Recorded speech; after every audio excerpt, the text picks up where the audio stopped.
Everybody reads scripts entirely differently, and one projects whatever one has in one's own mind on them. For me, this was almost a classical example of the battle between the forces of light and dark. Zoroastrian, Zarathustrian. And I found it greatly intriguing.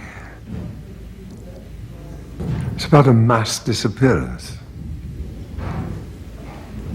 An inexplicable mass disappearance. An entire town disappears. How? Why? What? And throughout the script you'll find it peppered with historical events, such as the Mayan cities of Copan, Piedras Negras, Palenque in 610. Hundreds of thousands of Mayans disappeared. And no mass graves, no evidence. Nanking in China in 39, a whole troop of soldiers disappeared before they reached the battlefield. Again, no graves, no bodies, no evidence. This is something that that Dean Koontz clearly has considered in the United States, in North Carolina, on Roanoke Island. The entire English colony disappeared. It's the first time I've become highly intrigued. This is a master storyteller. He doesn't sell in his tens of millions for nothing. This is a master storyteller. I feel ignorant that I'd not come across him before. As you've probably noticed, we're a very cheerful little outfit, and it's a delight working with Miss Going and Miss McGowan, and with Ben Affleck. It's a delight. For us, you know, we've been freezing our arses off up in Georgetown, working all through the night. And it spills right through the company, the camera, the sound, everybody. Anyways, we've become a united little company. I read the novel first because they called me and said, you know, like I said, this is Peter O'Toole's based on this Dean Koontz novel. And I read the novel and I said, I said, well, I'm too young. And they said, no, well, we're going to go kind of do something different with this, and make the character a little bit different. And so so they sent me the script and I read it, and I thought it was interesting. The first reaction was that they had changed, even though it was Dean Koontz had written the screenplay and the novel both, was how different really the screenplay was from the book. I said, I think a lot of times with adaptations there's a tendency to just kind of stick with exactly what was there, and I think he took a lot of chances and tried a lot of different stuff and really took the task of adapting something that was a novel and trying to turn it into a movie, the same impact and the same story, but just with a different way of doing that, and I was pretty impressed by that, and I liked it, and I thought the O'Toole character was great, and I just wanted to make sure that I would be able to kind of go after O'Toole, you know what I mean, and that there would be sort of some headbutting and some conflict and some confrontation, and I talked to everybody about that, and Dean, and everyone was really cool, and Dean came up with some really, great stuff, and so it worked out really nicely, and everybody on this movie has been, it's felt like a very nice collaborative kind of effort, and I think everybody, with a kind of a genre movie where it's like, wow, it's a science fiction movie, you've got, it's a little bit of a fine line, and I think it's really important that it be well executed, which means you got to have people who care, and if people are sort of walking through it and just saying, okay, we'll set it up, we'll shoot this way, 1, 2, 3, bang, cover it, but Joe moves the camera, Joe does a lot of interesting stuff with mood and tone visually, and Peter's really invested, and Joanna and Rose are really, care about it, so it's been a really good experience, because I think, the fact that they really want it to be good and really give it a lot of thought, and Dean as well, has made it, something that I really like. It's something I think is a pretty cool movie. I think that Miramax tends to like cultivating relationships and keep you working. And I also heard that Peter O'Toole, was going to be in it, and that, when you're kind of not of the background of the industry, so to speak. I mean, I obviously knew who Peter O'Toole was, so you have more of a legend sense. It's like a really good read. It's a really good, fast, jaunty ride, which is basically like the movie. So, but it's kind of scary by the end. I like it. My little brother loves Dean Koontz novels, just loves, and it was really funny because he's going through that phase where he's like, yeah, what's up? You know, he's being really cool, and he used to be just, you know, it's a little kid. And when he heard I was doing this, he's like, oh my God, it's Dean Koontz. Phantoms was the first book I read. I couldn't sleep for a week. I was so scared. Oh my God, I had so many nightmares. So he was really excited. And it was basically like a chance for me to go. I go between playing kind of like an older, like more sultry type to playing like, you know, young. So it was kind of fun. And I also liked that the focus was on the relationship between the sisters. She's being rescued against her will by her older sister, who's like, you know, I want you to have like a better life, and she just sees slow and boring. And obviously, you know, the town becomes not so slow and boring pretty quickly. So then, you know, she's mostly just like kind of upset about just, you know, being taken away from their mom, who she's, you know, kind of caretakes a bit, you know, that whole ball of wax. And but pretty soon she has bigger fish to fry. Well, I think a lot of times people, and certainly, you know, Ben Affleck's character and Joanna Going's character were certainly seeking after the logic-based explanation for everything.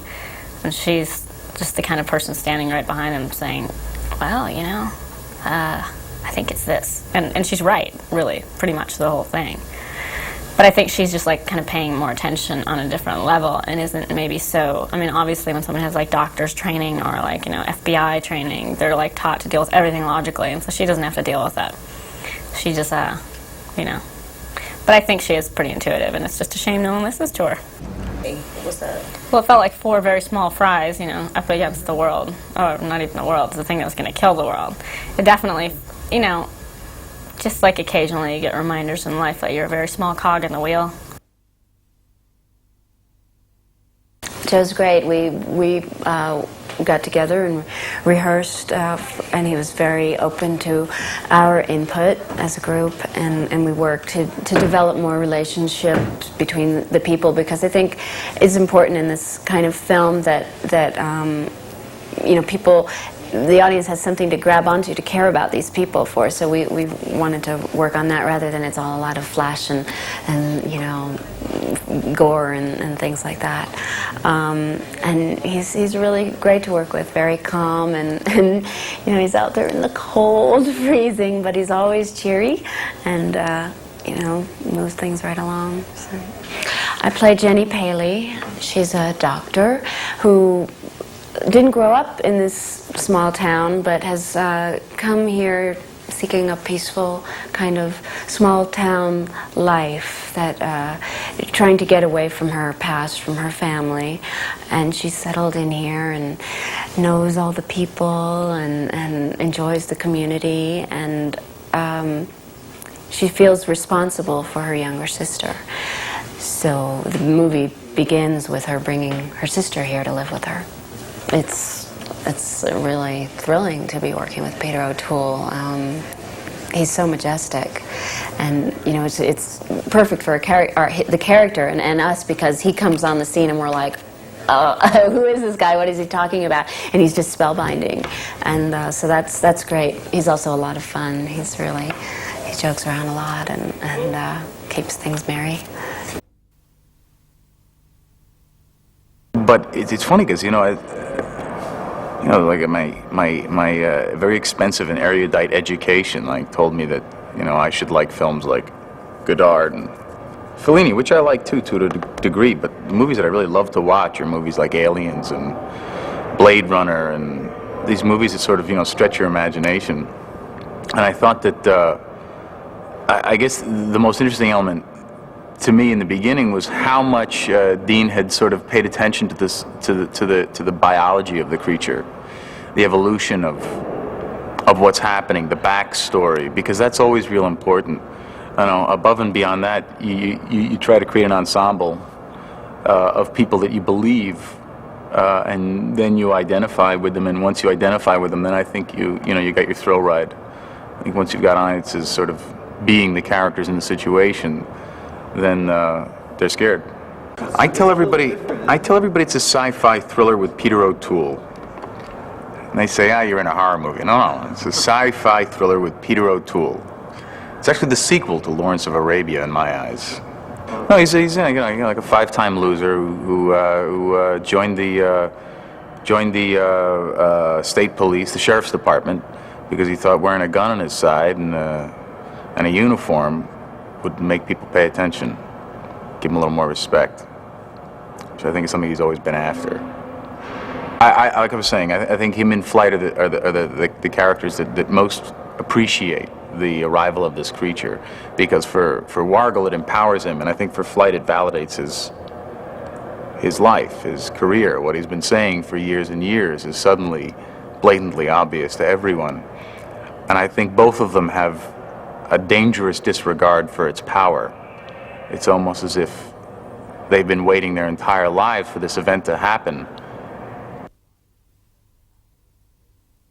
It's like all these characters, it's all backstory kind of tensions and frictions. They're here, they find themselves together, and they have to band together to fight this ancient enemy, this evil that Dr. Flight has described. I wanted to make Dean Koontz's Phantoms. That's what I got hired to do, and I didn't want to make it into something that it shouldn't be.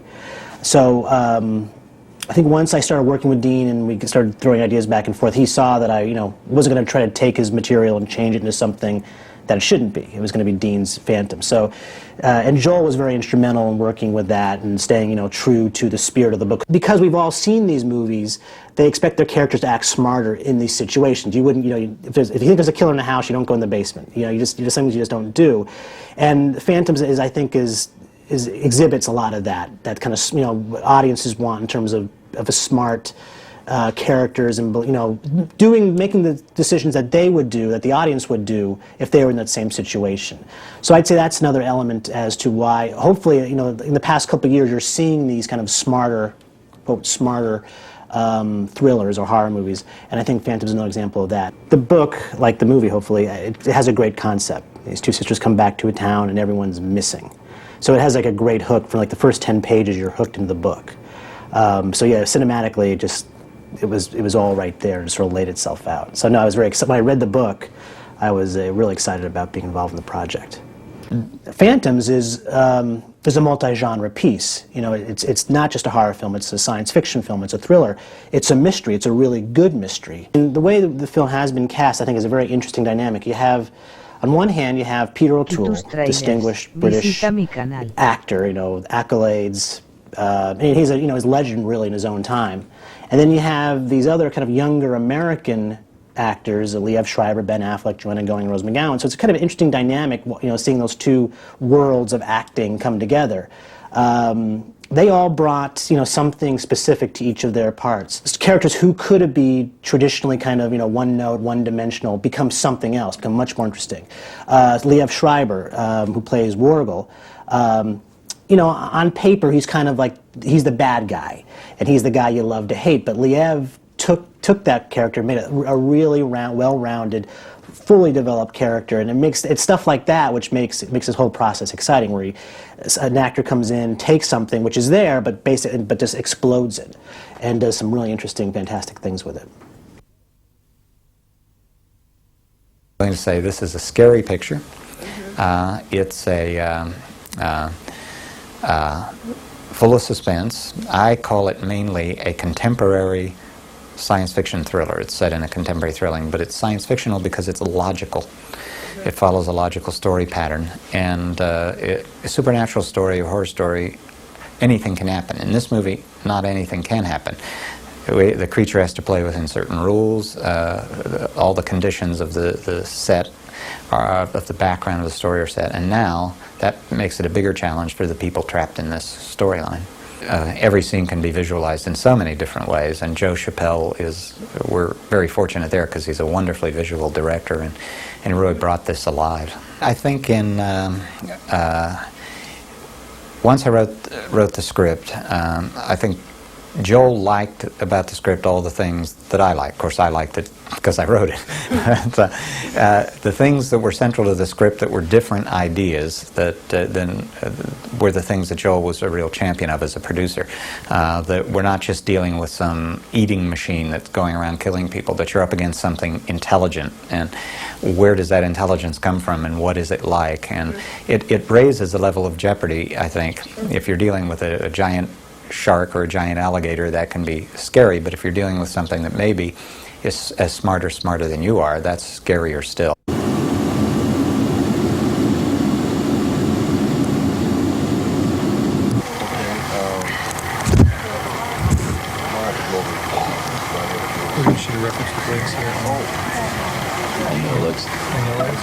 I don't know. I think it's actually just a cut. This is the leg over here, Joe. No. Second sticks. Mark. Everybody set. Quiet, please, and action.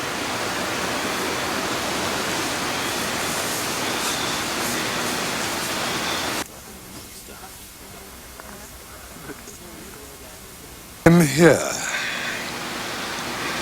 Your witness.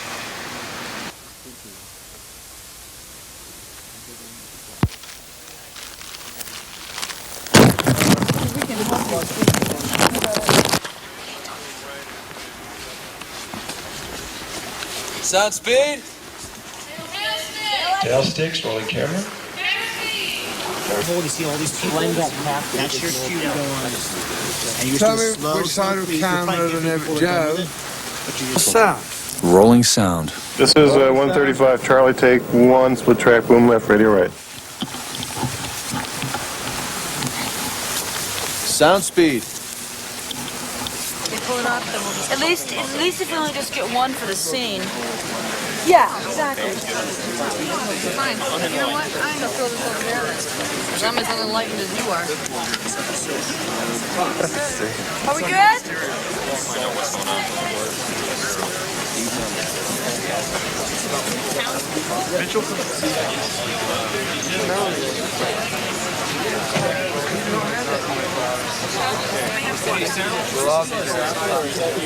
You sitting on that? No, you can take I'm gonna trade with you. What do you think? You don't like that? No. You don't like the Wyatt Earp kind of pimp? Watch your eyes. Shoulder over.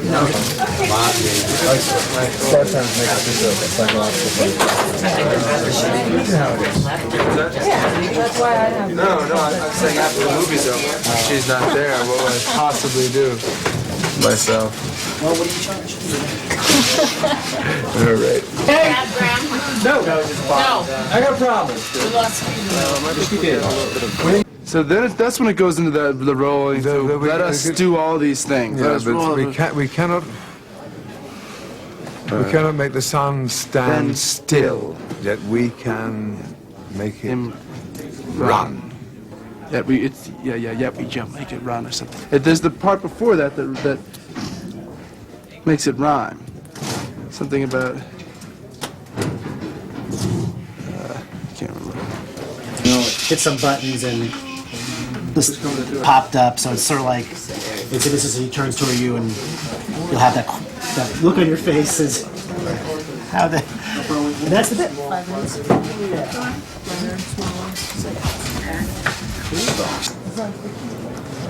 Tell us a joke, Peter. Boom! Sing us a song. Sing us a song. No, you sing a song. I'll join in. No, I'll join in. 'Cause I'm No. not good at starting up songs. Oh, Jim Croce. You like that song, don't you? Take my coat.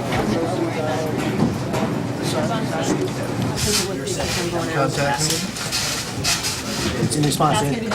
Yeah.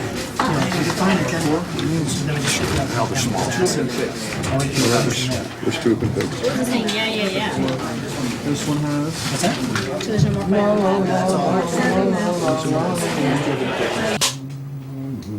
Ready. And action.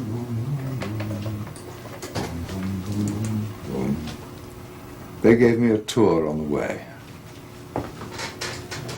Thank you very much. Check the gate. Not checking the gate. Check the gate. I can lose our first day. Go on. Yeah, when you're done. We'll wait till you leave. Jennifer? Yes. That was 116 Apple Denver? Yes, it was. Marker.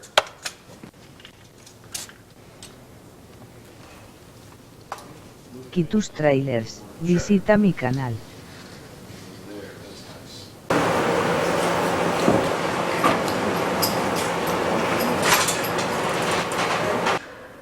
Thank you. Done? Done. Pictures up, lock it up, roll it